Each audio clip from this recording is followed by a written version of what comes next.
स्वागत आपका ग्रूवल mathematics solution में। इस वीडियो से हम लोग चैप्टर 5 स्टार्ट करेंगे जिसका नाम है partial differentiation and its application. और हम लोग इस वीडियो में प्रॉब्लम 5.1 कंप्लीट सॉल्व करेंगे। तो प्रॉब्लम 5.1 को करने से पहले हमें क्या जान लेना चाहिए, चलो वो जान लेते हैं। ये आपका पूरी तरह से बेसिस रहेगा फंक्शन ओवर 2 और मोर वेरिएबल्स के ऊपर। मतलब इसमें हमें क्या निकालना पड़ेगा, तो लिमिट्स निकालना है। तो देखते हैं 2 वेरिएबल्स का लिमिट्स कैसे फाइंड करते हैं। तो पूरा जो क्वेश्चन है आपका प्रॉब्लम 5.1 वो पूरी तरह से बेसिस है लिमिट्स के ऊपर 2 वेरिएबल का। तो चलो फ्रेंड थ्योरी कर लेते हैं। Function of 2 variables. तो देखो फ्रेंड, किसी फंक्शन को 2 वेरिएबल एक्स वाई का तभी बोलेंगे जब वो दोनों के ऊपर डिपेंड हो, यानी दोनों का वैल्यू अगर चेंज होता हो तो उसका वैल्यू चेंज होता हो। ये डेफिनेशन में हम लिखे हैं यहाँ पे। जो आपका जेड का वैल्यू हो एक डेफिनेट वैल्यू आएगा कब, जब every pair of value x y रखेंगे हम जेड में, तो एक्स का जो वैल्यू आएगा एक डेफिनेट वैल्यू आएगा। तो जेड क्या है, 2 वेरिएबल कहलाएगा उस समय। कब कहलाएगा, जब उसमें जो 2 वेरिएबल हैं वो दोनों के ऊपर डिपेंड हो, दोनों का वैल्यू अगर चेंज होता हो तो उसका वैल्यू चेंज होता हो, एक डेफिनेट वैल्यू इसका निकल के आता हो। इनके पेयर ऑफ वैल्यूज से, इनका जो पेयर ऑफ वैल्यू हम पुट कर रहे हैं इसमें, इसके इक्वेशंस में, तो जेड का वैल्यू एक निकल के आता है। तो हम लोग बोलते हैं कि जेड जो है 2 वेरिएबल का एक फंक्शन है। देखो कोई क्रिटिकल ये डेफिनेशन नहीं है, जैसे कि आपने 1 वेरिएबल में पढ़ा था y = x था, तो x से यहाँ पे चेंज होता था, y आपका चेंज होता था, है ना। तो मतलब जो आपका x था वो इंडिपेंडेंट था, है ना, ये चेंज होता था तो ये चेंज होता था, तो ये डिपेंडेंट था। इसी तरह से इसमें 2 हैं, अगर ये दोनों चेंज होंगे तो ये आपका ये चेंज होगा। अगर हम देखें इसको सिम्बोलिकली तो इस तरह से इसको राइट करते हैं, z = f(x, y) और चाहे phi(x, y) इस तरह से लिखते हैं इसको। तो कहीं आपको f(x, y) देखने को मिलेगा, कहीं आपको phi(x, y) देखने को मिलेगा। नेक्स्ट हमने यहाँ पे लिखा है the variable x, y are called independent. जो x, y दिख रहे हैं आपको इसमें, z = f(x, y) जो दिख रहे हैं इसमें x, y, वो आपका क्या है, इंडिपेंडेंट है। उसको हम इंडिपेंडेंट बोलते हैं, इंडिपेंडेंट वेरिएबल बोलते हैं। ये इंडिपेंडेंट है, मतलब ये किसी पे डिपेंड नहीं है। और जो वेरिएबल जेड दिख रहा है आपको, ये वाला जो जेड दिख रहा है, इसको हम बोलते हैं डिपेंडेंट वेरिएबल, क्योंकि ये डिपेंड है एक्स और वाई पे, इसलिए हम इसको बोलते हैं डिपेंडेंट वेरिएबल। उसके बाद हम देखते हैं geometrical meaning of Z = f(x, y)। इसका ज्योमेट्रिकल मीनिंग क्या है, मतलब इसको हम डायग्राम में किस तरह से देख सकते हैं, किस तरह से उसको अनुभव कर सकते हैं। ये तो इसको मैथमेटिकली हमने लिख दिया ये क्वेश्चन के फॉर्म में। देखो हम किस तरह से इसको देख सकते हैं डायग्राम के फॉर्म में। तो देखो जो एक्स वाई आपका बिलोंग्स करता है area of the x y plane का। तो जो एक्स वाई है ना, वो आपका area of x y plane को डिनोट करता है। सपोज करो ये एक आपका 2D प्लेन है और ये आपका एक्स एक्सिस है, ये आपका वाई एक्सिस है ना। तो इनसे जो बनेगा एक एक्स वाई प्लेन बनेगा, और उसका जो एरिया होगा, जो एक्स वाई के वैल्यू रखने से जो आपका जो वैल्यू आएगा वो एक्स वाई प्लेन का एरिया होगा। और हर एक एक्स वाई के वैल्यू के लिए जेड का एक वैल्यू आएगा। तो जेड जो है किसको डिनोट करेगा, हाइट ऑफ द सरफेस को। हाइट ऑफ सरफेस मतलब ये जो बनेगा ना, ये आपका जेड = f(x, y) जो बनेगा एक सरफेस है। ये क्वेश्चन ऑफ सरफेस हो जाता है। देखो यहाँ पे मैंने लिखा है the values of x, y, z form a surface. ये तीनों मिलके क्या बनाते हैं, सरफेस मिलके बनाते हैं। तो ये जो सरफेस होगा इसका हाइट होगा जेड। देखो इस तरह से आप देख सकते हो, जिससे कि एग्जाम्पल के लिए अगर ये आपका एक्स एक्सिस है, ये आपका वाई एक्सिस है, ठीक है। अब यहाँ पे जो आप वैल्यू पुट करो, वैल्यू पुट करो करते करते कोई मान लो डायग्राम बन गया आपसे, ठीक है। पुट करते करते एक्स वैल्यू का चेंज करते करते कोई आपका डायग्राम बन गया। तो जो जेड होगा ना फ्रेंड, जेड जो होगा वो आपकी ओर जाएगा, ठीक है। ये पेन पे ऐसे देखो, पेन से मैंने यहाँ पे एक लाइन खींचा, एक ऐसे लाइन खींचा, तो इस तरह से एक से एक्सिस हो गया। ये वाला जो ये विड्थ हो गया इसका पेज का है, ये पेज को ही ले लो ना, पेज का ये जो विड्थ हो गया ये आपका इसका लंबाई हो गया। तो जो जेड होगा ना वो आपकी ओर होगा इस तरह से हाइट के फॉर्म में, समझ रहे हो। तो इस तरह से इसको आप देख सकते हो 3D में। मतलब घूम फिर के बोला जाए तो जेड = f(x, y) एक 3D इमेज बनाता है, 3D एक सरफेस जनरेट करता है। और ऑफकोर्स 3D सरफेस जनरेट होगा भी, क्योंकि आप देख सकते हो यहाँ पे 3 डायमेंशन दिख भी रहे हैं, जेड और एक्स और वाई। ओके, तो इस तरह से ये 3D सरफेस रिप्रेजेंट करता है ज्योमेट्रिकली, अगर हम देखें इसका मीनिंग तो। अब आगे देखते हैं, hence the function z = f(x, y) represent a surface. तो इस तरह से वही चीज़ है कि जो है आपका जेड = f(x, y) रिप्रेजेंट करता है एक सरफेस को। नेक्स्ट थिंग समझते हैं, फंक्शन ऑफ 3 और मोर वेरिएबल्स। अब यहाँ पे जैसे 2 का हमने समझा कि 2 वेरिएबल्स के होंगे, है ना। तो उसको किस तरह से हम जो है रिप्रेजेंट कर सकते हैं, ठीक है, और किस तरह से उसका ज्योमेट्रिकल मीनिंग होगा वो हम लोग समझ चुके हैं। उसी तरह से हम यहाँ पे समझते हैं कि अगर 3 से ज़्यादा वेरिएबल का हो, 3 हो या 3 से ज़्यादा वेरिएबल हो अगर इक्वेशंस में, तो उसका मीनिंग क्या है, उसको हम किस तरह से रिप्रेजेंट करेंगे। देखो, Z is called the function of 3 और मोर वेरिएबल। जेड को 3 या 3 से ज़्यादा वेरिएबल का हम तभी बोलेंगे, लेट करोगे 3 और 3 से ज़्यादा वेरिएबल हैं एक्स वाई टी और भी न जाने अनगिनत। ठीक है, डॉट डॉट मैंने कर दिया, मतलब जितने लेना चाहो ले सकते हो। ठीक है, तो ये आपके हैं, ये सारे वेरिएबल्स हैं। ठीक है, ये सारे वेरिएबल्स हैं। तो जेड को हम तभी बोलेंगे 3 या 3 से ज़्यादा वेरिएबल का जब z has a one definite value, z का एक डेफिनेट वैल्यू है for every values of x y t और डॉट डॉट डॉट। मतलब एक्स वाई और टी का वैल्यू चेंज हो रहा है, जैसे से उसका वैल्यू हम चेंज कर रहे हैं। एवरी वैल्यू मतलब उन लोगों के हर एक वैल्यू के लिए क्या आएगा, जेड का एक अलग वैल्यू आएगा, एक डेफिनेट वैल्यू आएगा, तभी हम बोलेंगे कि जेड जो है 3 और मोर वेरिएबल का फंक्शन है। मतलब सिंपल वे में कहा जाए तो जेड आपका 3 या 3 से ज़्यादा वेरिएबल का तभी कहलाएगा जब 3 या 3 से ज़्यादा पे डिपेंड होगा। भाई वेरिएबल का मतलब क्या होता है, बदलाव जो बदलता रहता है। तो जितने भी उसमें वेरिएबल्स होंगे वो बदलेंगे, जितने भी होंगे, 4 हैं तो चारों बदलने चाहिए, 5 है तो 5 बदलने चाहिए, 10 है तो 10 बदलने चाहिए। तो जो बदलेगा उन जितने भी वेरिएबल्स हैं सब चेंज होंगे, तो जेड भी चेंज होगा। तो ही हम बोलेंगे कि जेड जो है उतने वेरिएबल का फंक्शन है। मतलब जितने वेरिएबल दिया उतने वेरिएबल चेंज भी होने चाहिए, यानी कि इसमें से एक कोई कांस्टेंट है। अब सपोज करो एक्स आपका कांस्टेंट है, वाई टी और 2 इसमें जो वेरिएबल हैं, तो हम इसको 3 वेरिएबल का नहीं बोल सकते, नहीं बोल सकते फ्रेंड्स। तीनों का तीनों वेरिएबल तभी बोलेंगे जब तीनों चेंज हो रहा हो। ठीक है, तीनों चेंज हो सकता हो, कोई इसमें एक कांस्टेंट ना हो। ओके, अब देखो इसको सिम्बोलिकली हम किस तरह से रिटर्न कर सकते हैं, z equal to f x y t dot dot dot, इस तरह से दिखा सकते हैं। जैसे इसमें टू वेरिएबल्स में दिखाया था ना यहाँ पे, उसी तरह से यहाँ पे आपका जितने वेरिएबल्स होंगे डॉट डॉट कर दिया, यहाँ पे अनगिनत ले लो। इस तरह से एफ में और फाई दोनों में दिखा सकते हो। ठीक है, इस तरह से रिप्रेजेंट किया जाता है। अब देखो यहाँ पे नोट में लिखा तो variable x y t dot dot dot, जितने भी आपके वेरिएबल्स है उसको हम इंडिपेंडेंट बोलते हैं, क्योंकि ये किसी पे डिपेंड नहीं है, ये अपने मन से चलते हैं। और जो वेरिएबल जेड आएगा इन पे डिपेंड है, इसलिए हम इसको बोलेंगे डिपेंडेंट वेरिएबल। अब देखो हम ज्योमेट्रिकली मीनिंग इसका देखते हैं। देखो, तो ज्योमेट्रिकल मीनिंग ऑफ जेड हम देखें इसका, तो इसका क्या होगा, for such function no geometrical representation possible.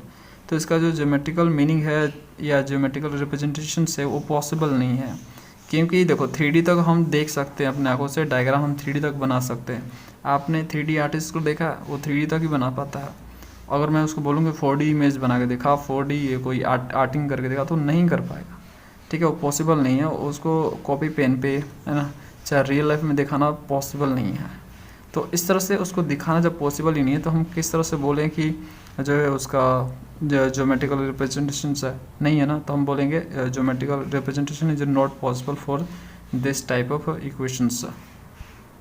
फिर भी मैं आपको एग्जांपल के लिए दिखाता हूँ। देखो, जब एक वेरिएबल का कोई फंक्शन होता है तो उसको देखो किस तरह से रिप्रेजेंट कर सकते हैं हम लोग कोऑर्डिनेट प्लेन्स में। देखो आपको डायग्राम दिख रहा होगा स्क्रीन पे। ठीक है, अब देखो 2 वेरिएबल का हो तो उसको कैसे रिप्रेजेंट करते हैं, उसका भी आपको डायग्राम दिख रहा है। ठीक है, 3 वेरिएबल का देखो, उसका भी मैं आपको दिखाता हूँ, लेकिन उसको ध्यान से देखो, उसको कितना क्रिटिकल वे से बनाया गया है, उसको अनुभव करना कितना मुश्किल है। अगर उसको देखोगे तो बहुत उसमें जो ना ये लग रहा है कि कितना क्रिटिकल वे है उसको समझना, है ना। तो इस तरह से हो जाता है, इस तरह से बढ़ता जाएगा, वेरिएबल चेंज होता जाएगा, वेरिएबल बढ़ता जाएगा ना फ्रेंड, तो ये क्रिटिकल होगा उसको समझना और रिप्रेजेंट करना मुश्किल हो जाता है। तो इस तरह से जो है हम तक 3D तक ही उसको समझ सकते हैं और 3D तक ही दिखा सकते हैं। मतलब मैक्सिमम 2 वेरिएबल तक हम समझ सकते हैं एज ए डायग्राम के फॉर्म में, चाहे एज ए कोऑर्डिनेट प्लेन्स में उसको समझ सकते हैं। बाकी के जितने भी होंगे वो हम समझने में असमर्थ हैं, हमारे जो आंखों से उसे समझा नहीं जा सकता। ठीक है, आगे समझते हैं। देखो, area of the rectangle of length x and breadth y is given by a equal to x y. ये मैंने एग्जांपल लिया है, जैसे कि अगर 2 वेरिएबल का होता है फंक्शंस, 2 वेरिएबल का कोई फंक्शंस है तो उसका एक एग्जांपल रियल लाइफ में आपको मैं दिखाता हूँ। जैसे कि एरिया ऑफ रेक्टेंगल देखते हो, तो जो एरिया ऑफ रेक्टेंगल होता है वो डिपेंड होता है लेंथ पे और ब्रेथ पे डिपेंड होता है। तो लेट करो कि लेंथ आपका एक्स है और ब्रेथ आपका वाई है, तो ये इक्वल टू आपका एक्स इंटू वाई, लंबाई इंटू चौड़ाई होता है ना। तो लेंथ इंटू ब्रेथ हो गया एक्स इंटू वाई हो गया। तो यहाँ पे देखो ए आपका तभी चेंज होगा जब एक्स और वाई दोनों चेंज होगा, ठीक है। ये दोनों के ऊपर डिपेंड है, ए किस पे डिपेंड है, इन दोनों पर डिपेंड है। तो ये दो वेरिएबल का फंक्शंस है, ए क्या है, दो वेरिएबल का फंक्शन कहलाएगा। For a given pair of the value of x and y, a has an definite value, a का एक डेफिनेट वैल्यू निकल के आएगा जो डिपेंड्स करेगा एक्स और वाई पे। तो इस तरह से हम बोल सकते हैं, we can say that area is the function of the two variable length and breadth का। तो इस तरह से हम बोल सकते हैं जो एरिया है वो दो वेरिएबल का है, लेंथ और ब्रेथ, ठीक है। अब देखते हैं एग्जाम्पल, तीसरा वेरिएबल का मतलब तीन वेरिएबल हो तो उसको एग्जाम्पल के फॉर्म में समझते हैं। तो देखो वॉल्यूम ऑफ पैरेलल पाइप जो होता है depends upon the three variable, जो वॉल्यूम ऑफ पैरेलल पाइप होता है डिपेंड करता है तीन वेरिएबल पे, लेंथ पे, ब्रेथ पे और हाइट पे। तो लेट करो लेंथ है एक्स और ब्रेथ वाई और हाइट एच को मान लेते हैं, तो उसका जो वैल्यू निकल के आएगा v equal to x y h निकल के आएगा, ठीक है। तो ये तीनों पर डिपेंड है, तीनों चेंज होगा तो ये आपका चेंज होगा, ये तीनों चेंज होगा तो इसका v का जो एक डेफिनेट वैल्यू निकल के आएगा। तो हम बोल सकते हैं v जो है तीन वेरिएबल का फंक्शन है और तीनों वेरिएबल हैं आपके कौन कौन से, लेंथ, ब्रेथ और हाइट। नेक्स्ट हम समझते हैं friends limits of two variable. अभी तक हमने जो लिमिट किया वो आपका वन वेरिएबल का था। अब हम जो सीखेंगे लिमिट्स ऑफ टू वेरिएबल सीखेंगे, मतलब दो वेरिएबल का लिमिट अब सीखने वाले हैं। तो इसका डेफिनेशन समझ लेते हैं। देखो इसके दो डेफिनेशंस हैं, लिमिट्स ऑफ टू वेरिएबल में दो डेफिनेशन आपको मिलेंगे और दोनों का अपना अपना मीनिंग है और दोनों वे से आप प्रॉब्लम कर सकते हो। तो जिस भी वे से प्रॉब्लम दिया हो उसमें करने को, क्वेश्चन करने को दिया हो, जो आपको क्वेश्चन मिले चाहे एग्ज़ाम मिले चाहे कहीं पे मिले, तो उसी वे से करना, इस वे से या इस वे से। मैं बताता हूँ आपको। देखो when region is not defined, अगर आपका लिमिट्स में जो लिमिट्स ऑफ टू वेरिएबल दिया है, लिमिट्स फाइंड करने को बोला आपको और उसमें जो रीजन डिफाइंड नहीं है, मतलब रीजन कहने का मतलब, रीजन मतलब क्या होता है, एक आपका रेंज हो गया कि इस रेंज के अंदर आपको लिमिट निकालना है, इस रेंज के अंदर एक लिमिट निकालना है, एक सर्कल के अंदर जो है डिफाइन कर दिया गया कि इस रेंज से बाहर नहीं जाना है, एक रीजन डिफाइन कर दिया गया है। तो सपोज़ करो कि रीजन आपका डिफाइंड नहीं है और फिर बोला जा रहा है आपको लिमिट निकालने को, तो उसका डेफिनेशन देखो कैसे होगा। पहले समझ लो डेफिनेशन क्या होगा उस लिमिट्स का। The functions f x y is said to be tends to the limits l. कोई फंक्शन है एफ एक्स वाई, उसको हम बोलेंगे तभी बोलेंगे जो टेंस टू लिमिट एल तभी जाएगा वो। जैसे कि जो एक्स होगा x tends to a, y tends to b की ओर जा रहा है, एक्स ए की ओर जा रहा है, वाई बी की ओर जा रहा है। इफ़ ओनली इफ तभी बोलेंगे limit l is a independent of path followed by the points x comma y. तो जो आपका एक्स है जो ए की ओर टेंस कर रहा है, जो वाई है वो बी की टेंस कर रहा है, बी की ओर कर रहा है, तो एल जो है एल लिमिट वो होगा आपका independent of path followed by the point x comma y. X comma y जो है कौन सा पाथ फॉलो करके जो है ए को और बी को टेंस कर रहा है, इससे वो इंडिपेंडेंट होगा। एल आपका इंडिपेंडेंट है पाथ से, मतलब उसको पाथ से लेना देना नहीं है। मैं आपको बताता हूँ, देखो समझो भाई। देखो यहाँ पे लेट करो, यहाँ पे कोई पॉइंट से ए है और बी है, ठीक है। ए और बी पढ़ रहा है, ए आपका एक्स को एक्स एक्सिस की और डिनोट करता है, ये जो है आपका बी जो है वाई को, इस तरह से समझ रहे हो। तो इस पॉइंट्स को ए और बी है। अब कोई एक्स है, सपोज करो एक्स वाई है, यहाँ पे एक्स वाई यहाँ पे है, एक्स वाई यहाँ पे है और इसको यहाँ पे टेंस करना है, मतलब यहाँ पे आना है इसको, ठीक है। तो ये कैसे कैसे आ सकता है, देखो कुछ इस तरह से भी आ सकता है, कुछ इस तरह से भी आ सकता है, कुछ इस तरह से आ सकता है, इस तरह से आ सकता है। बहुत से तरीके हैं, अनलिमिटेड तरीके हैं कि ये बी ए कोमा बी तक पहुंच जाए, एक्स कोमा वाई ए कोमा बी तक पहुंचने के लिए अनलिमिटेड तरीके हैं और कोई भी पाथ अपना सकता है, बहुत से रास्ते हैं उसके पास।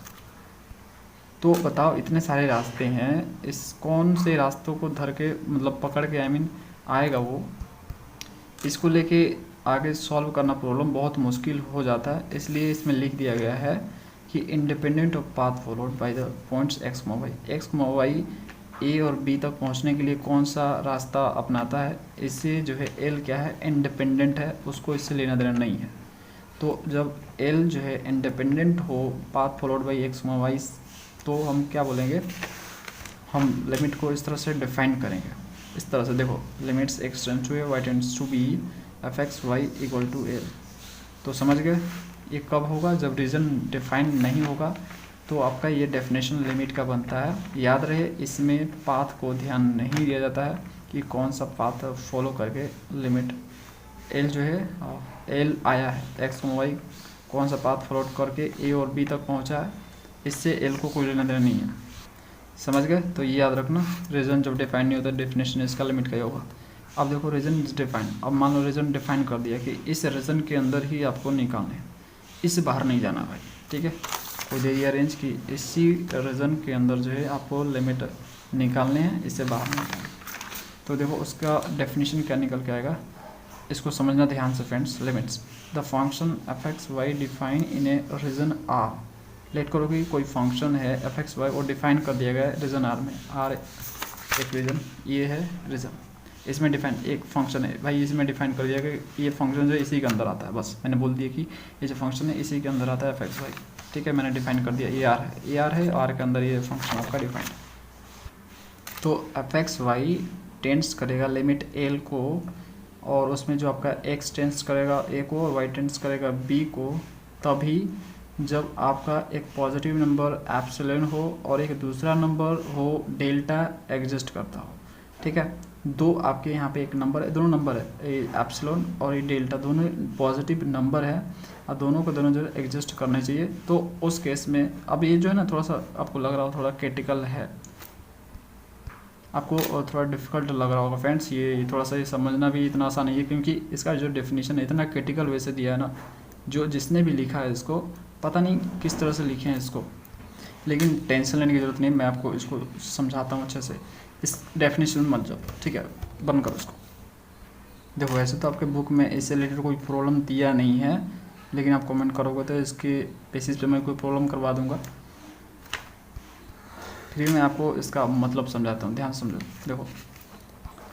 देखो यहाँ पे एक रीजन मैंने डिफाइन कर दी और उसके बाद इसमें एक फंक्शन है एक्स वाई, उससे भी डिफाइन कर दिया कि इस रीजन के अंदर वो डिफाइंड है। ओके ठीक है भाई, तो ये सपोज करो एक पॉइंट से ए कोमा बी यहाँ पे है, ठीक है। एक्स ए को टेंस करेगा, वाई बी को टेंस करेगा, इस तरह से टेंस करेगा। तो फंक्शन जो होगा अगर एक्स ए को टेंस करेगा, वाई बी को टेंस करेगा, जो एफ एक्स वाई है वो भी टेंस करेगा लिमिट को, यहाँ पे एल निकल के आ जाएगा। जब एक्स ए को पकड़ने के जाएगा और वाई बी को पकड़ने जाएगा, तो फ्रेंड्स यहाँ पे जो फंक्शन है वो एल को पकड़ने जाएगा, फाइनल रिजल्ट आएगा, ठीक है ना। सो ना पापा को पकड़ने जाएंगे, बेटा को पकड़ने जाएगा। और जब ये दोनों एक दूसरे को टेंड करेंगे, ये एक्स ए को और वाई बी को टेंड्स करेंगे, तो एक एप्सिलॉन जो है एक पॉजिटिव नंबर है वो इनके कोरस्पॉन्डिंग आएगा, ठीक है। मतलब ये जब काम हो रहा होगा तो एक नंबर आएगा कोरस्पॉन्डिंग, ठीक है, एप्सिलॉन आएगा, और फिर एक और नंबर आएगा पॉजिटिव, उसको बोलेंगे डेल्टा, वो भी एक नंबर आएगा, वो भी एग्जिस्ट करेगा। अगर एप्सिलॉन एग्जिस्ट करेगा तो डेल्टा भी एग्जिस्ट करेगा। यानी घूम फिर के कहने का मतलब है कि ये जो एप्सिलॉन है और एक डेल्टा है, इन दोनों के बीच रिलेशन होगा एक। अगर ये नंबर आएगा तो ये जो डेल्टा है वो भी आएगा ही आएगा। और इसका मतलब ये है कि ए आ रहा है, ठीक है, तो ए आ रहा है, तो इसका मतलब दोनों के बीच तो रिलेशन तो है ना फ्रेंड्स। इसी रिलेशन से ये डेफिनेशन बना है लिमिट का। ये जो लिमिट दिख रहा है आपको, जो रीजन डिफाइंड होता है, तो इसका डेफिनेशन एप्सिलॉन और डेल्टा के कारण बना है। तो इन्हीं के राउंड में घूमता रहता है, ठीक है, और इन्हीं के बीच का रिलेशन जो है वो दिखाता है। देखो ये रिलेशन किस तरह से होगा ये मैं आपको दिखाता हूँ, देखो ध्यान से। इनके बीच रिलेशन फाइंड करना ही आपको घूम फिर के लिमिट बताना होगा कि लिमिट एग्जिस्ट है और नॉट। तो देखो ये modulus of function x y minus l जो होगा, एल लेस देन होगा एप्सिलॉन से, इस तरह से ये होगा रिलेशन इनके बीच। और इसी तरह से आपका जो डेल्टा होगा वो इससे लेस देन होगा और 0 से ग्रेटर होगा, ठीक है, देख सकते हो। मतलब घूम फिर के कहने का मतलब है अगर ऐसा होगा, अगर ऐसा पॉसिबल है तो ऐसा होगा। अगर ऐसा पॉसिबल है, ऐसा हो सकता है फ्रेंड्स कि ये जो वैल्यू आएगा वो लेस देन एप्सिलॉन आएगा, तो ऐसा ऑफकोर्स आएगा कि जो डेल्टा का स्क्वायर है वो जो है इससे जो है ग्रेटर होगा इस वैल्यू से। ऐसा होगा ही होगा। इसका मतलब इन दोनों के बीच रिलेशन कुछ इस तरह से आएगा। ये देखो प्रॉब्लम करोगे तो ज़्यादा समझ में आएगा, और प्रॉब्लम हम करने वाले हैं नहीं क्योंकि हमारे जो है चैप्टर में है नहीं, तो इसके लिए कोई सेपरेट वीडियो बनेगा ऑन कमेंट। देखो for every point x y in r, तो याद रहे ये जो भी आपका ये कैलकुलेशन हो रहा है, ये हर एक पॉइंट जो एक्स वाई है ये रीजन के अंदर ही लेने हैं, रीजन से बाहर नहीं, रीजन से बाहर वैलिड नहीं है इसके लिए। अगर आपको समझ में आ गया तो बहुत बढ़िया है ना, तेज़ हो आप, इंटेलिजेंट हो। अगर समझ में नहीं आया फ्रेंड्स तो इसका मतलब है कि कोई ज़रूरत नहीं है सर खपाने का, बिल्कुल खपाने की ज़रूरत नहीं है, क्योंकि इस रिलेटेड प्रॉब्लम भी नहीं है हमारे इस चैप्टर में 5.1 में। तो डोंट वरी, कमेंट करोगे तो वीडियो बना दूंगा इसके ऊपर डिटेल प्रॉब्लम के साथ। अब देखो नेक्स्ट टर्म समझते हैं, types of limit in two variable. दो वेरिएबल में आपके लिमिट्स के टाइप होते हैं। कितने टाइप? दो टाइप्स होते हैं। पहला टाइप है डबल बोलो या साइमल्टेनियसली लिमिट बोल सकते हो। तो इसका किस तरह से डिफाइन करेंगे, देखो इसको, and this limit value of x y जो होता है put simultaneously limit equations.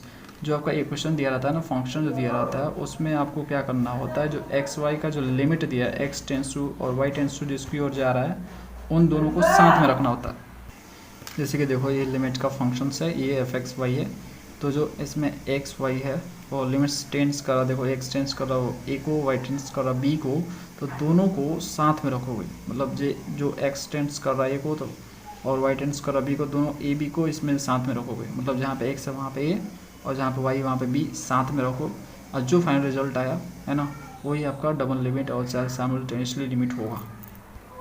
Example के देखो ये लिमिट्स आपका दिए x tends to a y tends to b, अगर डबल लिमिट है तो जो ए और बी है दोनों को साथ में रखो, जैसे कि एक्स जगह ए स्क्वायर और बी वाई की जगह बी स्क्वायर, तो जो ये रिजल्ट आया ए स्क्वायर माइनस बी स्क्वायर, यही आंसर है इसका। तो इस तरह से ये डबल लिमिट होता है, दोनों को साथ में रखते हैं। ठीक है, अब देखो अगला लिमिट समझते हैं, टाइप रिपीटेड या इटरेटेड लिमिट्स। देखो ये क्या होता है, तो इसमें क्या होता है, इन दिस केस में क्या होता है, limit of value x put first in limit equation then value of y put vice versa. मतलब इसमें पहले क्या होता है, एक्स का वैल्यू पुट करते हैं लिमिट में, फिर वाई का वैल्यू पुट करते हैं। मतलब 1 by 1, पहले वाई का करो तब एक्स का करो, या पहले एक्स का करो या वाई का करो। ठीक है, समझ रहे हो, मतलब एक का पहले करना दूसरे का बाद में, इस तरह से करने होते हैं रिपीटेड या इटरेटेड लिमिट्स में। जैसे देखो यहाँ पे लिमिट से एफ एक्स वाई जो है आपका एक्स ए की ओर टेंड्स कर रहा है, वाई बी की ओर टेंड्स कर रहा है अगर, तो हम इस तरह से इसको लिख सकते हैं। देखो वाई टेंड्स टू बी, पहले हमने लिमिट निकाल लिया वाई टेंड्स टू बी पे, मतलब जहाँ पे वाई वहाँ पे हम बी पुट कर लेंगे पहले, उसके बाद जो है हम जो है x tends to a put करेंगे। समझ रहे हो, मतलब जहाँ पे वाई है पहले वहाँ पे बी हम पुट कर लेंगे, जो रिजल्ट आएगा फिर हम उसमें एक्स की जगह ए पुट करेंगे। ठीक है, इसको उल्टा भी लिख सकते हो, मतलब पहले आप एक्स यहाँ पे क्या कर सकते हो, उल्टा देखो, मतलब जो फंक्शन है उसमें एक्स की जगह ए पुट कर लो, फिर जो रिजल्ट आया वाई की जगह बी पुट कर लेना। तो इस तरह से कर सकते हो, वाइस वर्सा इसलिए लिखा है इसमें कि दोनों में से पहले एक करना पड़ेगा आपको, उसके बाद वाला बात करना है। मतलब दोनों को एक साथ नहीं करना है, इसमें दोनों को एक साथ किया जाता है, इसमें नहीं। अब देखो यहाँ पे देखो क्या मैंने लिखा है, समटाइम्स ऐसा होता है कि जो आपका ये इटरेटेड लिमिट्स है वो इक्वल से नहीं आता। मतलब पहले वाले को आपने पहले रख लिया और उसके बाद वाला को बाद में रख लिया, और उल्टा फिर कर दिया, मतलब बाद वाले को पहले रख लिया, पहले वाले को बाद में रख लिया, तो कभी कभी इक्वल नहीं आते और इक्वल आ भी जाते हैं। समझ रहे हो, ये दोनों इक्वल भी हो सकते हैं, ये दोनों इक्वल भी हो सकते हैं, और कभी कभी समटाइम्स जो इक्वल नहीं आते हैं। जब इससे रिलेटेड प्रॉब्लम देखें तो हमें डिटेल समझ में आएगा, चिंता मत करो। आगे देखते हैं सम प्रॉपर्टीज़ ऑफ लिमिट। कुछ प्रॉपर्टीज़ है लिमिट के, उसे समझ लो। जैसे देखो यहाँ पे लेट करो कि आपका लिमिट एल जो है ये वाला है, और लिमिट एम जो है ये है, मतलब एफ एक्स फंक्शन के लिए और आपका जी के लिए है, एफ फंक्शन के लिए, जी फंक्शन के लिए है, तो ये दो है। तो अगर हम दोनों लिमिट को ऐड करें, जोड़े है ना, प्लस करें, प्लस या माइनस करें, तो उसको हम इस तरह से कर सकते हैं। मतलब इसको अगर हम लोग को जोड़ना होगा तो कुछ इस तरह से हम लोग जोड़ सकते हैं, इस तरह से उसको लिख सकते हैं। अगर इसको मल्टीप्लाई करना होगा तो हम कुछ इस तरह से लिख सकते हैं। ये जो बेसिक है ना, वो जो हमने क्या बोलते हैं उसको, हाँ, वन वेरिएबल में सीखा था, वही चीज़ है कि आपस में लिमिट को मल्टीप्लाई कर सकते हैं, जोड़ सकते हैं, घटा सकते हैं। तो इस तरह से हम उसको लिख सकते हैं, या डिवीज़न भी कर सकते हैं। और याद रहे जो डिवीज़न में आपका नीचे होगा फंक्शन जो जी एक्स वाई होगा वो ज़ीरो नहीं होना चाहिए, क्योंकि ज़ीरो होगा तो अनडिफाइंड हो जाएगा। आपको पता है डिनोमिनेटर में ज़ीरो नहीं होता। तो ये तो बेसिक चीज़ें थी जो कि हम लोगों ने वन वेरिएबल में भी सीखा हुआ है। अगर 12th में आपने थोड़ा सा सीखा हुआ है तो बहुत अच्छी बात है, इससे आपको याद आ गया होगा। नहीं याद आ गया तो कोई बात नहीं भाई, देख लो यार, वही चीज़ है, देख लो, ठीक है। दो फंक्शन है तो उसको हम इस तरह से लिमिट के फॉर्म में प्लस माइनस कर सकते हैं और मल्टीप्लाई कर सकते हैं और डिवीज़न भी कर सकते हैं, कोई दिक्कत नहीं है, साथ में इस तरह से आप कर सकते हो। नेक्स्ट टर्म है कॉन्टीन्यूटी। देखो एक फंक्शन एफ एक्स वाई है, इससे टू बी कॉन्टीन्यूस तब बोलेंगे जब at that point a comma b पे, मतलब ए कोमा बी पॉइंट्स पे कॉन्टीन्यूस हम तब बोलेंगे फंक्शन एफ एक्स वाई को जब इस कंडीशन को फुलफ़िल कर रहा हो। मतलब जो आपका लिमिट्स है एफ एक्स वाई है, x tends to a y tends to b exist करना चाहिए, और ए फंक्शन ए और बी पे जो वैल्यू आना चाहिए वो जो है अनडिफाइंड नहीं डिफाइंड वैल्यू आना चाहिए, और दोनों को जब हम करें तो इक्वेट होना चाहिए। मतलब समझो, कहने का मतलब है पहले आपको क्या करने हैं, एफ एक्स वाई का लिमिट निकाल लेना आपको, x tends to a y tends to b पे जो पॉइंट दिया है। जैसे ए बी दिया है तो मैंने ए और बी यहाँ पे लिख दिया। तो पॉइंट्स ए बी पे आपको पहले लिमिट निकाल लेने हैं। लिमिट निकालने के बाद चेक करना है कि एग्जिस्ट कर रहा है कि नहीं कर रहा है, मतलब उसका वैल्यू डिफाइंड आना चाहिए। और फिर आपको फंक्शन जो दिया है वो उस पॉइंट पे आपको फंक्शन का वैल्यू निकाल लेना है। जैसे ए बी पे दिया है तो ए और बी रखना है उस फंक्शन में और निकाल लेना है वैल्यू। फिर देखना है दोनों को इक्वेट करके, अगर दोनों बराबर आ रहा है तो फ्रेंड्स आप वो कंटिन्यूअस है। इस पॉइंट्स पे ए कमा बी पे आपका जो फंक्शन है वो कंटिन्यूअस है, बस यही करना होता है, वो कोई बड़ी बात तो है नहीं। तो क्वेश्चन मिलेगा तो इसको भी हम देख लेंगे, फिलहाल में अभी इसे समझ लो ऐसे ही, ठीक है।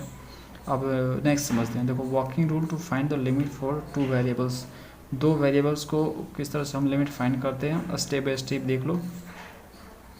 यही फ्रेंड्स स्टेप काम आएंगे और इसी पे आपका प्रॉब्लम बेस है जो हम प्रॉब्लम करने वाले हैं।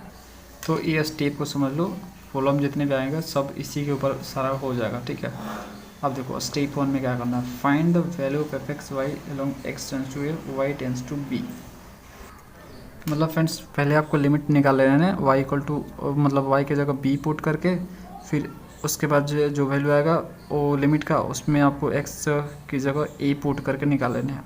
फिर आपको उल्टा करके देखने हैं, मतलब उल्टा निकालने हैं, x की जगह a पुट कर लो, फिर जो लिमिट का वैल्यू आएगा उसमें y की जगह आपको b पुट करके निकाल लेने हैं वैल्यू। जैसे कि मैंने बताया था ना, ये वाला बताया था ना अभी, देखो ये वाला ये बताया था, ये दोनों। तो पहले ए कर लो और ए कर लो, दोनों कर लेना है आपको पहले, ठीक है। तो दोनों निकाल लेने हैं आपको, चलो ठीक है निकाल लिया आपने। तो स्टेप 1 और स्टेप 2 फॉलो कर लेना, इस तरह से दोनों को रख के एक करके निकाल लेने। स्टेप 3 में आ जाना है। तो स्टेप 3 में क्या करना है आपको, if the value of f x y in step 1 और स्टेप 2। अब जो स्टेप 1 और स्टेप 2 आया है उसको आपको देखना है कि जो दोनों है सेम आ रहा है कि नहीं, मतलब दोनों बराबर आ रहा है कि नहीं आ रहा है। दोनों अगर बराबर आ रहा है, ठीक है, तो लिमिट एग्जिस्ट करेगा, अदरवाइज नोट। अगर दोनों बराबर नहीं आ रहा, स्टेप 1 और स्टेप 2 में जो वैल्यू निकल के आया है वो बराबर नहीं आया है, तो लिमिट आपका एग्जिस्ट नहीं करेगा। अगर बराबर आया है तो लिमिट आपका एग्जिस्ट करेगा। अब अगले स्टेप पे आते हैं, स्टेप 4। इसमें दिया रहेगा आपको ए की जगह 0 दिया रहेगा और बी की जगह आपका 0 दिया रहेगा। यहाँ पे x जगह a है, y की जगह b है। और अगर सपोज़ करो कि a और b यहाँ पे 0 0 हो, ठीक है, 0 0 हो, तो उस केस में देखो किस तरह से आपको लिमिट निकालने हैं। तो a अगर 0 टेंड्स कर रहा है, b अगर 0 टेंड्स कर रहा है, तो आपको लिमिट निकालने हैं y इक्वल टू mx रख के। मतलब जहाँ पे y रहेगा फंक्शन में, दिखाता हूँ मैं आपको इस तरह से, जिससे कि आपका लेट करो कोई y square equal to x है, तो y की जगह आपको क्या पुट करने हैं, y की जगह यहाँ पे पुट करने हैं आपको mx पुट करने हैं, ठीक है। तो mx पुट करो और ये भी पुट कर सकते हो, y इक्वल टू mx के पावर n। मतलब आप n पावर यहाँ पे कुछ भी ले सकते हो, n की जगह 2 ले सकते हो, 3 ले सकते हो। लेट करो कि y equal to mx square ले लिया आपने, mx के पावर 3 ले लिया, तो यहाँ पे n है, कोई भी पावर चलेगा। तो इस तरह से आपको करने हैं, याद रहे ये तभी करने हैं जब जीरो को टेंस कर रहा, मतलब सिंपली एक्स जगह यहाँ पे ए और बी की जगह जीरो दिया है तो ही आपको इसको यूज़ करना है। If the value of the limit does not contain m, देखो इसको रखने के बाद y equal to m x या y equal to m x के पावर जो n है, इसे रखने के बाद आपको जो है जो लिमिट मिला उसमें m नहीं है, डज नॉट कंटेन एम, उसमें m नहीं आया तो लिमिट एग्जिस्ट करेगा। ठीक है, सपोज करो m कट गया तो लिमिट एग्जिस्ट करेगा। अगर सपोज करो कि आपका m रह गया, m नहीं कटा, चाहे m उसमें जीरो नहीं हुआ, m मतलब है उसमें लिमिट में है अभी भी, तो लिमिट आपका एग्जिस्ट नहीं करेगा। देखो इसको किस तरह से करना है यहाँ पे समझो, समझ में आ जाएगा। देखो पुट करना है x इक्वल टू जीरो और y equal to zero in f में, जो फंक्शन आपका दिया है उसमें x जीरो और y जीरो पुट करना है, क्योंकि a टेंस टू a और b टेंस टू जीरो ही दिया है, तो x की जगह जीरो, y की जगह जीरो आपको पुट करना है फंक्शन में। और उसके बाद आपको निकाल लेने हैं लिमिट्स का वैल्यू, उसका नाम रख लेना है f1, जैसे कि आपका x to x square plus 2y square दिया। ठीक है, तो यहाँ पे x जगह जीरो, y की जगह जीरो पुट कर देना है और जो रिजल्ट आएगा वो उसको आपको f1 बोलना है। ठीक है, लेकिन फ्रेंड्स याद रहे पहले x जीरो रखने हैं और उसके बाद जो रिजल्ट आएगा उसमें y जीरो पुट करना है, याद रहे। ऐसे 1 बाई 1 करना है, जैसे इटरेटेड मैंने बताया, रिपीटेड में जैसे आप इसमें करते हो ना वैसे ही करो, बस यहाँ पे a और b की जगह आपको 0 0 करने हैं। सेम काम जो आपने स्टेप 2 में किया वही आपको यहीं पे करने हैं, यहीं पर करने हैं आपको, सेम थिंग कर रहे हो, बस जीरो पुट करना है, समझ रहे हो, वही चीज़ करना है।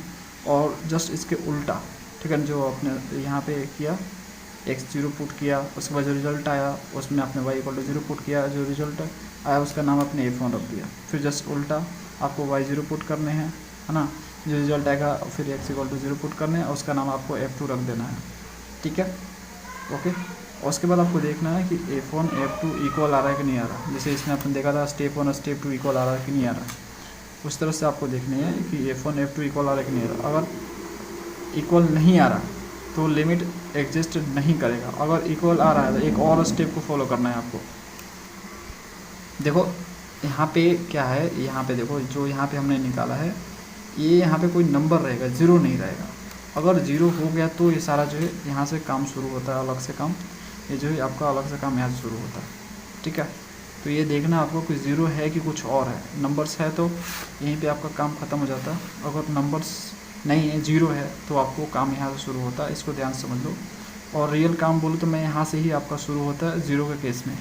ठीक है, तो देखो लेट करो कि f1 f2 इक्वल आ गया, तो आ गया तो अभी रुकना नहीं, अभी आंसर नहीं आया है। अब आपको पुट करना y equal to m x, उस इक्वेशन में जहाँ पे y मिलेगा और लिमिट्स के इक्वेशन में जो वहाँ पे y मिलेगा उसकी जगह एम एक्स आपको पुट करने हैं। आप पुट करने के बाद उसका f3 मतलब जो नाम है उसका f3 नाम रख दो, जैसे कि ये आपका लिमिट लेट करो कि ये लिमिट का इक्वेशन है, तो यहाँ पे y की जगह हम एम एक्स रख देंगे। ठीक है, ये देखो एग्जांपल दे रहा हूँ, ये रियल लिमिट नहीं है, तो यहाँ पे ऐसा पुट कर दो। पुट करने के बाद जो है यहाँ पे देखो 2x plus 3m square x square हो जाएगा, लेट करो। ठीक है, तो इसका नाम आपको f3 कर देना है, समझ रहे हो। फिर अब देखना है कि जो f1 f2 तो आपने निकाल लिया यहाँ से, और जो f3 है इक्वल आ रहा है कि नहीं आ रहा है। ठीक है, f1 f2 तो इक्वल है, ये है तभी तो हम आगे बढ़ें, ये होगा तभी हम आगे बढ़ेंगे। अगर ये नहीं होगा ना इक्वल तो हम यहीं पे स्टॉप हो जाएंगे, बोल देंगे लिमिट एग्जिस्ट नहीं कर रहा। इक्वल है तभी हम यहाँ तक आए हैं अगले स्टेप्स में, तो फिर देखेंगे जो f3 है ये इक्वल आ रहा है कि नहीं आ रहा है, f1 और f2 के इक्वल आ रहा है कि नहीं आ रहा है। अगर नहीं आ रहा है तो लिमिट एग्जिस्ट नहीं करेगा, यहीं पर रुक जाएंगे, काम खत्म। लेकिन लेट करो कि इक्वल आ गया तो तीनों इक्वल आ गया, तो तीनों इक्वल आ गया तो एक और स्टेप फॉलो करना है। देखो अगर तीनों बराबर आ गया तो आपको एक और स्टेप फॉलो करना है, वो स्टेप रहेगा आपको y equal to m x square रखना है। यहाँ पे समझ रहे हो, y equal to m x square रख के देखने हैं, find the limit of f4। अब एम एक्स स्क्वायर रख दो, y जहाँ पे है उसमें रखने के बाद उसका नामकरण कर दो, बोलो उसको f4, समझ रहे हो। यहाँ पे देखो फ्रेंड्स, यहाँ पे जैसे ये क्वेश्चन है इसमें आपको y की जगह एम एक्स स्क्वायर रखने हैं। ठीक है, रखने के बाद जो आएगा उसका नाम f4 रखना है, और उसके बाद फिर से कंपेयर करना है कि जो अपने तीनों पहले निकाला था वो चौथा जो अभी है यहाँ पे इक्वल आ रहा है कि नहीं आ रहा। अगर इक्वल नहीं आया तो लिमिट डज नॉट एग्जिस्ट, काम खत्म यहीं पे। अगर इक्वल आ गया चारों का चारों तो लिमिट एग्जिस्ट करेगा। तो फ्रेंड जीरो केस में आपको 4 स्टेप में जाने पड़ सकते हैं और जीरो नहीं आया तो 2 ही स्टेप में कंप्लीट हो जाता है। ठीक है, याद रहे। चलो भाई लोग प्रॉब्लम करना शुरू करते हैं। प्रॉब्लम तो बहुत कम है। तो देखो ये इवेल्यूएट द फॉलोइंग लिमिट, ये जितने भी लिमिट्स है इनको इवेल्यूएट करना है, मतलब हमें वैल्यू फाइंड करना। तो देखो पहला है, दूसरा, तीसरा, जितने भी आपको दिख रहे हैं 1 2 3 4 ये सारे इटरेटेड वाले हैं जो मैंने बताया था आपको। ये देखो इसमें नंबर सब में दिए हैं। देखो ये देखो जीरो वाला आ गया है ना, जीरो वाला। ठीक है, जीरो वाला का भी स्टेप बताया। तो देखो करते हैं एक एक करके, पहले इसको करते हैं। तो ये जीरो वाला नहीं है तो ये आसान होगा। तो देखो निकालते हैं इसको। तो सॉल्यूशन, तो स्टेप वन, जीरो वाला नहीं होता है तो स्टेप वन स्टेप टू करते हैं और दोनों को देखते हैं कि इक्वल आ रहा है कि नहीं आ रहा है। तो हम स्टेप वन करते हैं। तो limit x tends to 1, x tends to 1 है। और उसके बाद हम जो पहले निकालते हैं लिमिट y टेंस टू 2। ध्यान से देखना फ्रेंड्स, सब ऐसे ही करना, कुछ नया नहीं इसमें। 2x square plus y square plus 1। ठीक है, पहले हम क्या निकालते हैं, y की जगह 2 पुट करेंगे इस लिमिट में, जो वैल्यू निकल के आएगा। फिर हम x की जगह 1 पुट करेंगे। समझ में आ गया? तो पहले स्टेप 1 में हम ये करेंगे। जैसे बोल रहा हूँ ऐसे करते जाओ, आपका रिजल्ट मिल जाएगा फाइनल। आपको भी ऐसे ही करना है। अब limit x tends to a कर दिया। अब इसमें देखो मैंने क्या किया, अब जहाँ पे y है वहाँ पे मैं 2 पुट करता हूँ इसमें। तो देखो जहाँ जहाँ y है मैं पुट करता हूँ यहाँ पे 2। तो क्या हो जाएगा, यहाँ पे 2 पुट करूँगा तो ये 2 हो जाएगा, 2 दूनी के 4। तो 4x स्क्वायर। यहाँ पे मैं 2 पुट करता हूँ 2 y की जगह पे, तो ये 2 दूनी के 4 हो जाएगा। 4 और 1 कितना हो गया, 5 हो गया। तो नीचे आपका बचा x स्क्वायर प्लस 5। समझ रहे हो? अब हम पुट करेंगे इसमें x की जगह पुट करेंगे यहाँ पे 1। तो 4 इंटू 1 का स्क्वायर और x जगह x स्क्वायर है ना, x जगह यहाँ पे 1 पुट करेंगे, स्क्वायर प्लस 5। तो कितना हो जाएगा बताओ, यहाँ पे 1 का स्क्वायर 1, तो ये 4 इंटू 1 आपका हो जाएगा 4, और ये आपका 1 का स्क्वायर 1, तो 5 1 आपका ये हो जाएगा 6 हो जाएगा ना। ये 2 और ये हो जाएगा 3, तो 2 3 6 हो जाएगा। ठीक है, तो इस तरह से हो गया फ्रेंड्स ये। और अब देखते हैं स्टेप 2 पे जाते हैं। देखो हमें तो लिमिट सिर्फ निकालना है, हालांकि आंसर हमारा यहीं पे हो जाएगा, लेकिन देख लेते हैं लिमिट एग्जिस्ट कर भी या कि नहीं कर रहा। हमें दोनों काम कर लेना। अपना स्टेप हमने देखा ना जो, वो हमें देख लेने ज़रूर। तो स्टेप 2 पे जाओ। तब लिमिट्स y टेंस टू 2, उल्टा करो। जैसे कि इसमें इसको पहले किया था, इसको बाद में करेंगे। x limits x tends to 1 और 2x square y s square plus y square plus 1। पहले आपको लिमिट एग्जिस्ट कर रहा है कि नहीं कर रहा है ये देख जरूर लेना है, उसके बाद लिमिट का वैल्यू निकालना है। उसमें तो क्वेश्चन में बोल रहा है कि लिमिट का वैल्यू निकालो डायरेक्ट, वो बोल रहा है। ठीक है, लेकिन आपको चेक तो कर लेना। सपोज करो एग्जिस्ट नहीं कर रहा, आंसर आ रहा हो, तो आपको ऐसा नहीं करना फ्रेंड्स, आपको चेक जरूर करना। तो ऐसा आप कर लो। ओके ठीक है भाई, लिमिट y टेंस टू 2 लिख दिया मैंने। अब यहाँ पे जहाँ पे x है इसमें 1 पुट करूँगा मैं। तो जैसे 1 पुट करूँगा इसमें, तो देखो यहाँ पे 1 आ जाएगा, ये 1 हो जाएगा ना फ्रेंड्स। ये x जगह 1 पुट करो तो 1 हो जाएगा, तो ये आपका 1, तो 2y हो जाएगा ऊपर। और ये आपका इसमें 1 पुट करो तो 1 आपका ये 2 हो जाएगा, तो 2 प्लस वाई स्क्वायर। अब यहाँ पे y की जगह और 2 पुट करो तो ये 2 इंटू y की जगह 2, तो 2 दूनी के 4, और y यहाँ पे पुट करूँगा तो ये हो जाएगा 2 दूनी के 4, 4 2 6 हो जाएगा, 2 3 6। ठीक है ना, और 2 दूनी के 4, 3 दूनी के 6, तो ये हो गया 2/3। तो इसका आप नाम रख दो F1, और जो इसका नाम आया उसका F2 नाम रखो। ठीक है, F1 F2 नाम रख दिया आपने। तो अब देखो आपने देख लिया कि F1 जो है F2 के इक्वल आ रहा है। ठीक है, तो लिमिट आपका एग्जिस्ट कर रहा है, लिमिट एग्जिस्ट करेगा।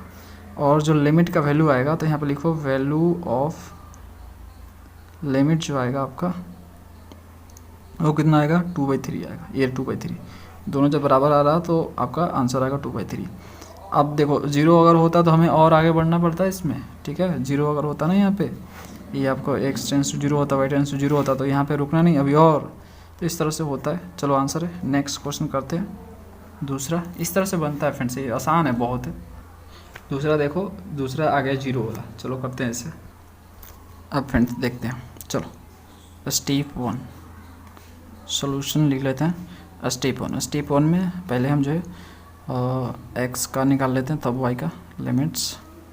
देखो पहले कोई भी कर सकते हो, कोई दिक्कत नहीं है। तो y टेंस टू 0 और यहाँ पे लिमिट्स x टेंस टू 0 और आपका x y by x square plus y square है ना।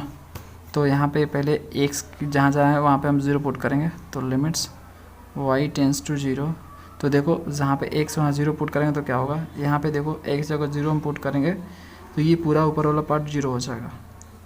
और यहाँ पे हम 0 पुट करेंगे तो नीचे आपका वहाँ पे वाई स्क्वायर बचेगा, समझ रहे हो। और ये घूम फिर को क्या होता है, ये पूरा का पूरा 0 ही हो जाएगा, है ना।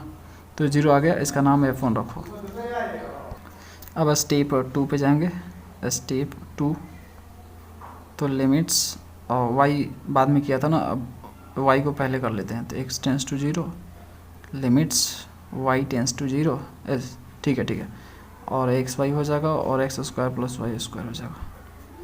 अब यहाँ पुट करते हैं। तो लिमिट्स x टेंस टू 0, तो जहाँ पे y है वहाँ पे 0 पुट करो तो ऊपर 0, देखो y है 0 पुट करोगे तो 0 हो जाएगा। और नीचे यहाँ पे y है 0 पुट करोगे तो यहाँ बचेगा एक्स स्क्वायर सिर्फ। और ये घूम फिर के ये 0 बाई कुछ भी नंबर हो 0 ही होता है, तो ये 0 हो जाएगा। तो ये F2 हो गया। ठीक है फ्रेंड्स, तो हम देख रहे हैं यहाँ पे कि जो स्टेप 1 स्टेप 2 में आया जो वैल्यू इक्वल आ रहा है, F1 F2 की इक्वल आ रहा है। ठीक है, तो अब आप बोल लो कहीं पे लिमिट एग्जिस्ट नहीं, ये 0 वाला है। अब एक और स्टेप बढ़ जाना पड़ेगा, स्टेप बढ़ते जाओ, 4 स्टेप तक जाना है। अगर जहाँ पे स्टॉपेज हो जाए, रिजल्ट नॉट इक्वल आ जाए, है ना, वहीं बोल देना लिमिट डज नॉट एग्जिस्ट। अगर नहीं इक्वल आ रहा, मतलब इक्वल आ जा रहा है, तो अगले स्टेप पे जाओ, चौथे तक जाना है।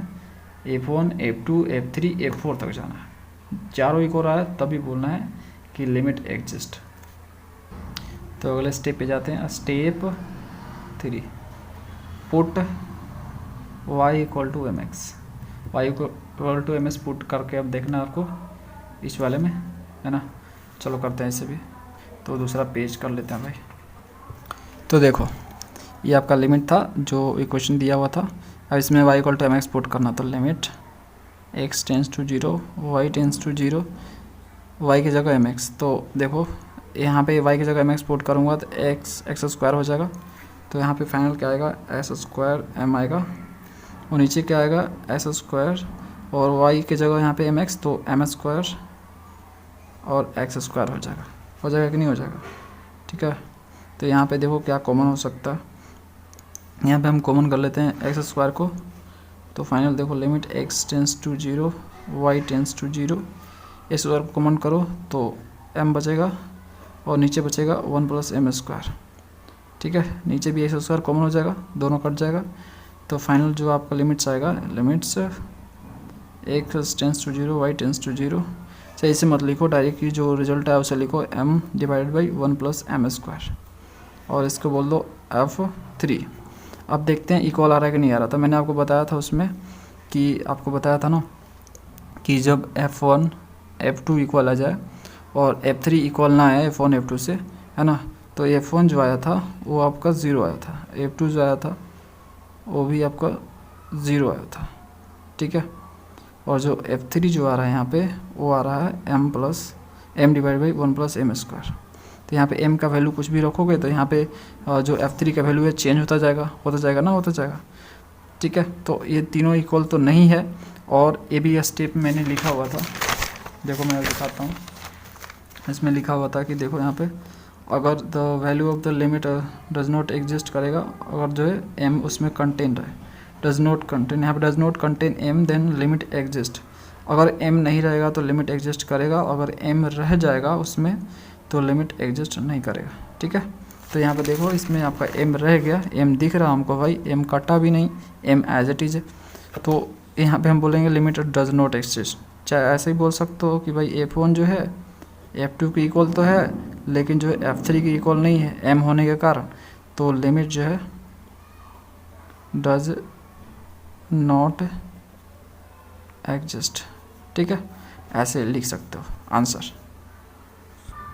पहला क्वेश्चन है थर्ड नंबर, इसे करते हैं। ये जीरो वाला नहीं है, तो जीरो वाला नहीं है तो स्टेप 1 स्टेप 2 में कंप्लीट हो जाएगा। तो स्टेप 1, तो पहले हम क्या करते हैं, y का वैल्यू पुट करते हैं, फिर x का। तो यहाँ पे लिखेंगे limit x tends to infinity और लिमिट्स y टेंस टू 2, और उसके बाद जो है x y plus 1 divide by s square plus 2y square, और यहाँ पे आ जाएगा limits x tends to infinity. यहाँ पे देखो फ्रेंड्स y की जगह 2 पुट करेंगे इसमें, तो जब इसमें 2 पुट करेंगे तो आपका ये क्या हो जाएगा, यहाँ पे 2x हो जाएगा और प्लस 1 हो जाएगा, तो 2x प्लस 1, और नीचे क्या आएगा, यहाँ पे y की जगह पुट करोगे तो यहाँ पे आ जाएगा, ये क्या है 2 है ना, 2 दूनी के 4 और 4 दूनी के 8 हो जाएगा, तो x स्क्वायर प्लस 8 आ जाएगा। अब यहाँ पे इन्फिनिटी पुट करोगे तो देखो क्या आ जाएगा, गलत आ जाएगा आंसर, क्योंकि यहाँ पे इन्फिनिटी पुट करोगे तो इन्फिनिटी प्लस 1, इन्फिनिटी में कुछ भी जोड़ो इन्फिनिटी भी होता है, और यहाँ पे भी एक्स को इन्फिनिटी पुट करो, इन्फिनिटी में कुछ जोड़ो इन्फिनिटी बाई इन्फिनिटी हो जाएगा, इस फॉर्म में आ जाएगा। तो ये अनडिफाइंड फॉर्म है, ठीक है ना, इनडिटरमिनेट फॉर्म है, ऐसा हम नहीं कर सकते हैं, तो ये गलत हो जाएगा। तो इसके लिए हम क्या करेंगे, थोड़ा सा अपना दिमाग चलाएंगे, तो लिखेंगे डिवाइड बाई एक्स स्क्वायर, इस स्क्वायर से डिवाइड करेंगे और नोमिनेटर और डिनोमिनेटर को, नोमिनेटर एंड डिनोमिनेटर को, ठीक है। इस तरह से देखो कैसे करते हैं, तो 2x प्लस 1 को हम जो है एक्स स्क्वायर से डिवाइड कर देखो यहाँ से, इस तरह से, और नीचे भी x square by x square और 8 बाई एक्स स्क्वायर, कुछ इस तरह से, और limits x tends to infinity, यही बचा है। तो यहाँ पे ध्यान से देखो, तो आपका देखो यहाँ से x यहाँ पे 1 कट जाएगा और ये पूरी तरह से कट जाएगा, तो फाइनली बचेगा, उससे हम लिख लेते हैं। तो limits x tends to infinity, और यहाँ बचा आपका 2/x प्लस 1/x स्क्वायर, और यहाँ बचा आपका 1, और यहाँ बचा 8/x स्क्वायर। अब यहाँ पे x जगह इन्फिनिटी पुट करो, इसमें x जगह इन्फिनिटी पुट करो तो 2/इन्फिनिटी और 1/इन्फिनिटी है ना, ये 0 होता है, समझ रहे हो। तो देखो मैं आपको लिख देता हूँ यहाँ पे, देखो कोई भी नंबर से, कोई भी नंबर है, जैसे 2 है, 4 है, चाहे 1 है, कुछ भी, उसको इन्फिनिटी से डिवाइड करो तो 0 इक्वल आता है। नंबर कोई भी हो, n यहाँ पे हो, n नंबर कोई भी हो यहाँ पे, उससे इन्फिनिटी डिवाइड करने से 0 आता है। तो हम यहाँ पे लिख सकते हैं 2 बाई, यहाँ पे देखो लिख रहा हूँ मैं पे, और चलो लिख ही लेता हूँ, limits x tends to infinity 2/इन्फिनिटी प्लस 1/इन्फिनिटी का स्क्वायर और 1 प्लस दिखाई दे रहा है ना 8/इन्फिनिटी का स्क्वायर। तो ये हो जाएगा, देखो क्या हो जाएगा यहाँ पे, ये आपका 0 हो जाएगा और ये 0 हो जाएगा, ये भी 0 होगा ना, और ये आपका 1 और प्लस ये हो जाएगा 0। तो क्या हो जाएगा, 0/1 आपका क्या होता है, 0 होता है, समझ रहे हो। दूसरे पेज पे लिखता हूँ, तो जो आपका 0 आया ना, 0, तो 0 आया इक्वल टू, तो इसको हमने क्या बोल दिया, ऐसे आया था, और 0 इक्वल टू 0, इसे हमने बोल दिया F1। सेम इस तरह से जो है आप 2 हम निकालेंगे स्टेप 2।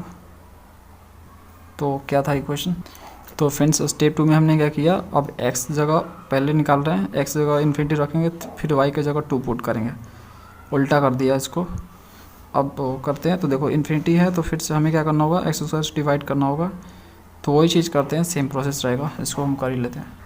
तो देखो फ्रेंड्स उसी तरह से मैंने दूसरा किया, तो इसको इन्फिनिटी बाई इन्फिनिटी के फॉर्म में ना आए, इसके लिए मैं क्या करूँगा, एक्स स्क्वायर से डिवाइड करूँगा।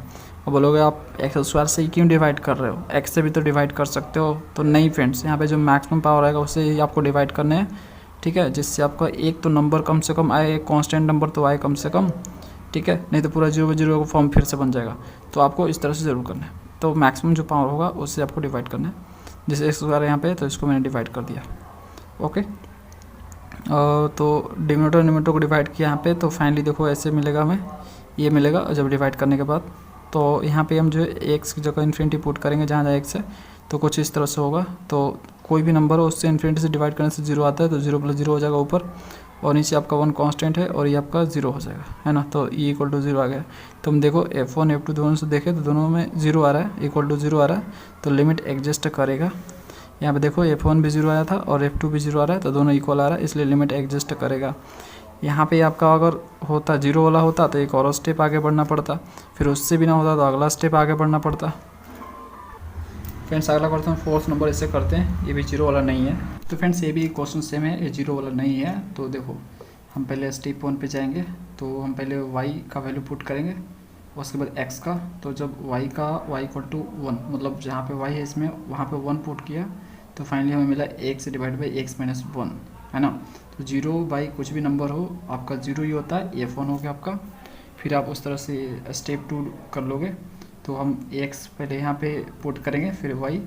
तो देखो जहाँ जहाँ x है इसमें वहाँ पे 1 मैंने पुट किया, तो फाइनली देखो 0 बाई 0 का फॉर्म बन गया। जब ये 0 बाई 0 का फॉर्म बन गया तो ये अनडिफाइंड हो गया। तो इस तरह से भी आप देख सकते हो कि F1 जो है F2 आपका इक्वल नहीं आ रहा है। तो जब इक्वल नहीं आ रहा तो लिमिट आपका एग्जिस्ट नहीं करेगा, सिंपल सा बात है। अगला क्वेश्चन है 5th नंबर। ये देखो बोल रहा है कि एक फंक्शन है f(x, y) equal to this, so that कीजिए कि ये जो है और ये जो है इक्वल नहीं है। तो वही चीज़ है स्टेप 1। स्टेप 2 बोल रहा है इक्वल नहीं है, आपको दिखाना। चलो दिखाते हैं इसे। तो देखो फ्रेंड्स ये आपका फंक्शन है, इसे लिमिट के फॉर्म में हम इस तरह से लिख सकते हैं। स्टेप 1 कर लेते हैं, मतलब पहले y का वैल्यू पुट करेंगे फिर x का। तो देखो यहाँ पे y टेंस टू 0, तो इसमें मैंने वो जहाँ जहाँ y वहाँ पे 0 पुट किया। तो जैसे ही जहाँ जहाँ y यहाँ 0 पुट किया तो x/2x आएगा, x कट जाएगा तो 1/2 F1 इसे हम बोल देंगे, है ना। तो हमारा F1 आ गया। अब स्टेप 2 में हम जाएंगे, तो x का वैल्यू पुट करेंगे पहले। तो जहाँ जहाँ आप x से आपका यहाँ पे, तो मैंने वहाँ पे क्या पुट कर दिया 0 पुट किया, तो माइनस y/y आ गया, y कट गया, -1 आ गया, ये F2 आ गया। तो आप देख सकते हो F1 F2 के इक्वल नहीं है, मतलब कि आपका ये वाला जो पार्ट है ये वाला पार्ट के इक्वल नहीं है। इस तरह से ये प्रूव होता है, यही हमें प्रूव करना था, सिंपल सा था। फ्रेंड्स इस 5th नंबर में एक और भी क्वेश्चन है, also so that the function is discontinuous at origin, मतलब 0 पे आपका ये डिसकंटिन्यूअस आ रहा है, हमको ये भी शो करना है फंक्शन डिसकंटिन्यूअस है, ये शो करना है। देखो फ्रेंड्स ऐसे तो अगर हम बोल सकते हैं कि देखो लिमिट ही जब एग्जिस्ट नहीं कर रहा है तो ये फंक्शन कंटिन्यूअस होगा भी नहीं 0 पे, लेकिन फिर भी हमें दिखाने के लिए मैथमेटिकली हम कर लेते हैं इसको। तो देखो इसको फ्रेंड्स आप क्या करो, y जहाँ पे है वहाँ पे mx पुट करो, ये जो जहाँ जहाँ आपका y है वहाँ पे mx पुट करो। तो देखो मैंने यहाँ पे mx पुट कर दिया जहाँ जहाँ y है, तो फाइनली मुझे मिला है। देखो x कॉमन लूँगा तो x यहाँ पे कट जाएगा, नीचे x कॉमन लूँगा ऊपर x कॉमन तो x कट जाएगा, तो 1 - m, नीचे आपका 2 + m बचेगा। तो कहने का मतलब है कि 1 - m डिवाइड बाई 2 + m आपका ये वैल्यू है लिमिट का। तो जैसे जैसे m चेंज करोगे तो लिमिट का जो वैल्यू है वो भी चेंज होगा, यानी लिमिट का वैल्यू जो है यूनिक नहीं है, एक नहीं है।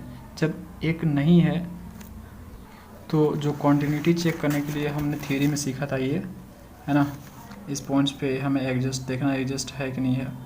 तो इसके साथ इक्वेट हम कैसे करेंगे, समझ रहे हो। जब यूनिक नहीं है मतलब यही जब एग्जिस्ट नहीं कर रहा है तो इक्वेट का होगा, जब एग्जिस्ट नहीं करेगा तो इक्वेट कैसे करेंगे इससे। तो हम बोल सकते हैं यहाँ से, हम ऐसे क्या बोल सकते हैं, यहाँ बोल सकते हैं डिफरेंट वैल्यूज आ रहे हैं। यहाँ पे m का डिफरेंट वैल्यू रखने से लिमिट्स का वैल्यू डिफरेंट आ रहा है, तो इसका मतलब है लिमिट जो है इंडिपेंडेंट ऑफ x है, x से इंडिपेंडेंट है। देख सकते हो इसमें x नहीं है, x से कोई लेना देना नहीं है इसका, तो इसलिए ये जो फंक्शन होगा आपका डिसकंटिन्यूअस होगा 0,0 पे, बिकॉज आपका जो f(x, y) है इसका जो लिमिट्स है, लिमिट डज नॉट एग्जिस्ट, ठीक है। अगला question 6 number, so that the function this. तो देखो फ्रेंड्स ये क्वेश्चन आपको बोल रहा है, इसमें लग रहा है कुछ मिस प्रिंट है ना, ये सब 3 यहाँ पे नहीं होना चाहिए। तो देखो ये फंक्शन का वैल्यू आपको 0 दिया है, मतलब इसमें पुट करने से 1 और 2 पुट करने से 0 आ जा रहा है, हालांकि 0 नहीं आ रहा, लेकिन इन लोगों बोल रहा है 0 आ रहा है तो 0 रख लो, ठीक है। और फिर बोल रहा है कि इज डिसकंटिन्यूअस एट 1,2, इस पॉइंट्स पे डिसकंटिन्यूअस है, हमें ये जो है प्रूफ करना है। तो चलो देख लेते हैं इसको भी। तो फ्रेंड्स आपका जो इसमें गिवन है कि जो आपका फंक्शन है उसमें 1 और 2 पुट करने पे x जगह 1 और y की जगह 2 पुट करने से 0 आ रहा है, ऐसा गिवन है, ठीक है। देखो मिस प्रिंट ही है, उसमें मिस प्रिंटिंग हुआ है इन लोगों से। अब डिसकंटिन्यूटी चेक करना है हमें, तो हमें लिमिट भी चेक करना पड़ेगा। तो हमें पहले सबसे पहले लिमिट निकाल लेते हैं ऐसे 1,2 पे। तो लिमिट हम निकालते हैं LT x tends to 1 y tends to 2 और लिख लेते हैं s² + 2y। तो पहले हम x का वैल्यू पुट करेंगे। चलो पहले y का वैल्यू पुट कर लेते हैं, ठीक है। कोई वैल्यू पुट करो, कोई दिक्कत नहीं है। y का रखो चाहे x का रखो, दोनों में बराबर ही आएगा। तो यहाँ पे देखो हम x limits x tends to 1, यहाँ पे जहाँ y वहाँ पर 2 पुट किया तो देखो एक्स स्क्वायर प्लस ये क्या हो जाएगा 2 दूनी के 4। फिर मैं जब x 1 पुट करूँगा तो यहाँ पे 1 स्क्वायर प्लस 4 हो जाएगा इक्वल टू 5 आ जाएगा। और इसे मैं f1 बोल दूँगा, है ना। और अगर मैं इसको जस्ट अब x का वैल्यू पुट करूँ फिर y का, तो यानी ऐसे मैं लिखूँ इसको y टेंस टू 2 और लिमिट x टेंस टू 1 और एस स्क्वायर प्लस 2y लिखूँ तो भी हमारा 5 ही वैल्यू आएगा। ये f2 हो गया। तो ये देखो f1 जो है f2 के इक्वल आ गया। तो लिमिट तो एग्जिस्ट कर रहा है, लिमिट एग्जिस्ट, और लिमिट एग्जिस्ट होता है और फंक्शन का वैल्यू दिया है 0, ठीक है। तो देखो हम लोग जानते हैं डिसकंटिन्यूटी और कंटिन्यूटी चेक करने का। तो देखो कंटिन्यूटी चेक करने के लिए तरीका मैंने बताया था थ्योरी में आपको, ये दोनों इक्वल आना चाहिए, लिमिट एग्जिस्ट करना है और ये जो फंक्शन का वैल्यू है सेम आना चाहिए। तो यहाँ पे हम देखें जो हमारा वैल्यू आया है वो हमारा इक्वल नहीं आया है। यहाँ पे देखो 5 आया है, ठीक है, और ये 0 आया है। तो ये जो 5 है आपका नॉट इक्वल टू 0 है, इसलिए हम बोलेंगे जो फंक्शन है आपका, फंक्शन इज नॉट कंटिन्यूअस या डिसकंटिन्यूअस बोलो, कंटिन्यूअस एट 1,2 पे, ठीक है। ये प्रूव हो गया, सिर्फ मिसप्रिंट है ये। तो फ्रेंड्स 7 नंबर क्वेश्चन बोल रहा है investigate the continuity of function. हमें कंटिन्यूटी देखना है इस फंक्शन का। तो देखो ये फंक्शन आपका है और बोल रखा है इन लोगों ने कि x, y मतलब ये फंक्शन x, y पे 0 आ रहा वैल्यू, ठीक है। इन लोगों ने बता दी मतलब फंक्शन में आप पुट करोगे है ना 0 0 तो आपका 0 आएगा, ठीक है। आपको एट ओरिजिन पे चेक करना है कंटिन्यूअस है या नहीं है। तो कंटिन्यूटी देखने के लिए क्या करते हैं फ्रेंड्स, सबसे पहले फंक्शन का वैल्यू निकालते हैं, जिस पॉइंट पे दिया गया है उस पॉइंट पे निकालते हैं। जैसे 0 0 पे दिया गया, ओरिजिन पे बोला ना, एट ओरिजिन बोला उसने, एट ओरिजिन बोला है उसमें देख लो। तो 0 0 पे हम वैल्यू निकालेंगे, दे भी रखा उन लोगों ने कि फंक्शन का 0 0 पे 0 वैल्यू आ रहा है, तो हम 0 लिख देंगे यहाँ पे। अब हम लिमिट चेक करेंगे, तो स्टेप 1 लिमिट, ठीक है, पहले y का तब x का। तो देखिए तो 0 आया, इसको f1 बोला। अब x का देख रहे हैं, अब y का बाद में, तो यहाँ से हमने पुट किया यहाँ पे, तो 0/y² और घूम फिर के 0/y² 0 ही होता है। ये f2 ले लिया तो देखा कि हमने f1 f2 इक्वल आ रहा है। तो हम लोग जानते हैं कि जब 0 0 का केस होता है, लिमिट में x tends to 0 y tends to 0 दिया रहता है, तो हमें आगे बढ़ना होता है। जब तक स्टेप 4 तक कंप्लीट ना हो जाए तब तक हम नहीं बोलते हैं कि लिमिट एग्जिस्ट कर रहा है ना। तो देखो f1 f2 तो इक्वल हो गया, लेकिन देखते हैं f3 इक्वल आ रहा है कि नहीं आ रहा है। इसके लिए हम क्या करेंगे, y जहाँ पे वहाँ पे mx पुट करेंगे। तो देखो इस लिमिट में ये जो है आपका, इसमें y टेंस टू mx हो गया, मतलब जहाँ जहाँ आपका y है वहाँ पे mx हमने पुट कर दिया। और यहाँ से x² ऊपर हो रहा है और नीचे x² कॉमन लेंगे तो आपका कट जाएगा, बचेगा m/1 + m²। और ये जो इसमें देख सकते हो वो इंडिपेंडेंट ऑफ x है, इसमें x है ही नहीं है। f3 इसको लेट कर लिया और f1 f2 इक्वल आ रहा है, लेकिन f3 जो है इक्वल नहीं आया f1 f2 के, मतलब 0 0 नहीं आया। ये दोनों का मान 0 है, लेकिन इसका मान 0 थोड़ा ना आएगा, ठीक है। m का वैल्यू यहाँ पे रखोगे तो अलग अलग m के वैल्यू के लिए अलग अलग आपका वैल्यू आएगा लिमिट का, समझ रहे हो। f3 का वैल्यू अलग आएगा, तो इसलिए जो है तीनों इक्वल नहीं है, मतलब 2 तो इक्वल है लेकिन ये तीसरे से इक्वल नहीं है, तो लिमिट एग्जिस्ट नहीं करेगा, नॉट एग्जिस्ट। और function is independent of x, तो देख सकते हैं फंक्शन जो है इंडिपेंडेंट ऑफ x है, मतलब x से कोई लेना देना है नहीं इसका। तो फंक्शन को हम बोल सकते हैं डिसकंटिन्यूअस है एट 0 0 पे, ठीक है। क्यों, क्योंकि आप जानते हो कि जब से एग्जिस्ट नहीं करेगा, ये देखो मैं फिर दिखाता हूँ आपको, ये थोड़ा सा ये ज़्यादा थियोरेटिकल हो जाता है। ये देखो जब तक एग्जिस्ट नहीं करेगा तब तक हम इक्वेट नहीं कर सकते, एग्जिस्ट करेगा तभी हम इक्वेट करेंगे और फिर देखेंगे कि है कि नहीं है। जब इक्वेट ही नहीं किया तो आगे क्या बढ़ना, आगे बढ़ना ही नहीं हमें, समझ रहे हो। तो इसलिए हमने वहाँ पे डायरेक्ट उसको जो है अनाउंस कर दिया कि ये जो है डिसकंटिन्यूअस है 0 0 पे, ठीक है। बस इतना लिख दोगे काफ़ी है यार, ठीक है, प्रूफ हो गया आपका। यहाँ पे देखो बुक में यहाँ पे एक चीज़ इन लोगों ने लिखा है, in whatever follows all the function consider are continuous. तो जितने भी आगे मिलेंगे हमें फंक्शन वो सारे कंटिन्यूअस मिलेंगे, तभी हम उनका पार्शियल डेरिवेटिव निकाल पाएंगे।